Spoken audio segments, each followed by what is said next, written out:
Cara Tuhan mempersiapkan Daud untuk memasuki momentum menaklukkan Goliat dan menjadi raja atas Israel terbilang sangatlah unik. Karena oleh kedaulatan tangannya, Daud harus memasuki periode yang terbilang buruk bagi kebanyakan orang. Ia sudah tertolak dari sejak kandungan, disingkirkan dari tengah keluarga, dan dikondisikan untuk alami kematian dengan cara diberikan 2-3 ekor domba oleh bapaknya sebagai umpan beruang dan singa. Bahkan ketika ia sudah diurapi oleh Samuel, kehidupannya tidak langsung meroket, melainkan ia masih tersimpan dalam pembentukan tangan Tuhan. Ia menjadi pelayan dan pemain musik Raja Saul dengan setia, tanpa berambisi menjadi raja atas Israel, walaupun Samuel telah mengurapinya. Daud tidak menjadikan hal tersebut sebagai alasan untuk dia memberontak dan mengambil alih kepemimpinan, melainkan tetap menjalani kehidupan secara tulus dan dikuasai oleh roh. Posisi rohaninya alami perubahan. 1 Samuel 16 ayat 13. Singkat cerita, Daud menjadi orang yang sangat disukai oleh Saul.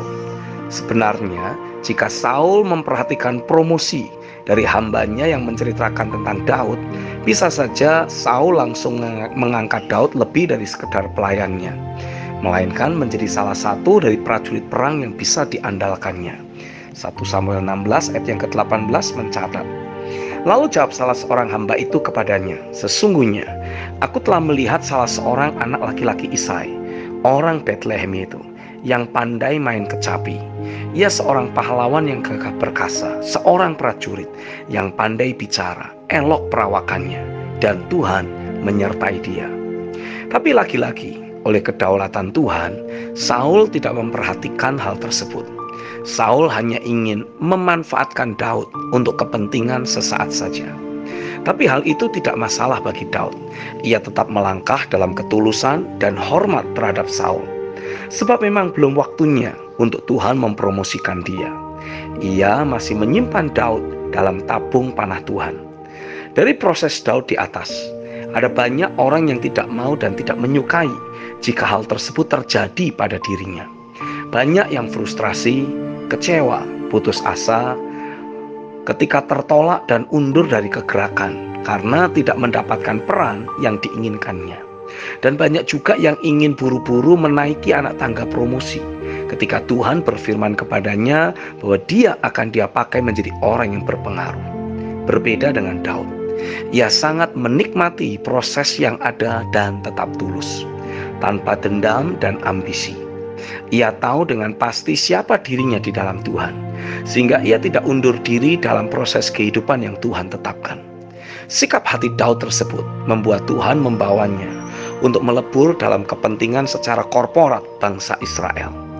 Ia membawa Daud ke dalam arena peperangan korporat melawan bangsa Filistin. Dahulu, Daud hanya berperang sendiri melawan singa dan beruang. Sekarang, Daud harus berperang bersama dan berjuang untuk kepentingan bangsanya. Ini merupakan kehormatan dan kebanggaan bagi Daud tentunya. Berbeda dengan kebanyakan orang percaya pada saat-saat ini. Maunya sukses secara individu saja.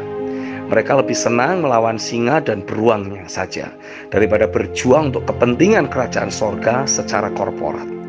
Mereka merasa diri sudah melakukan kehendak Tuhan ketika berperang sendirian. Mereka terus bergumul untuk meleburkan diri dalam kepentingan bersama. Mereka tidak merasa ada panggilan untuk melebur dalam kehidupan korporat atau gereja lokal yang terbangun secara akurat sebagai suatu kehormatan dan kebanggaan.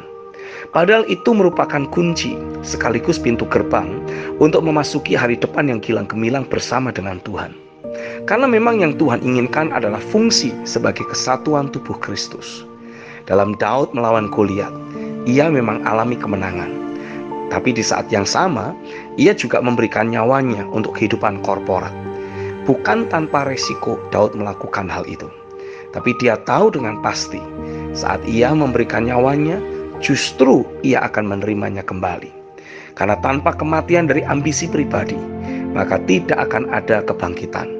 Kehidupan korporat akan mengajar kita bagaimana mati terhadap dosa, namun hidup hanya bagi Allah. Ya, hanya pada saat kita meleburkan diri, hal itu akan terjadi.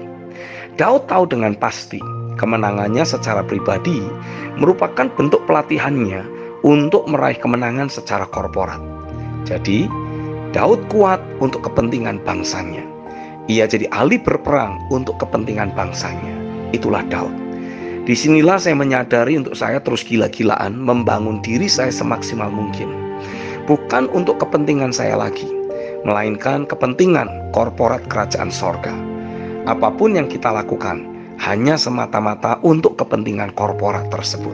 Saya yakin sikap hati seperti itulah yang akan memposisikan kita terhisap masuk dalam kehidupan ilahi. Mempertahankan kehidupan yang individualistis pasti akan membuat kita terpental dari kehidupan korporat. Tapi memberikan hidup kita untuk kepentingan korporat akan membuat kita bangkit bersama sebagai satu tubuh untuk menaklukkan Goliat dalam setiap domain yang ada. Amin.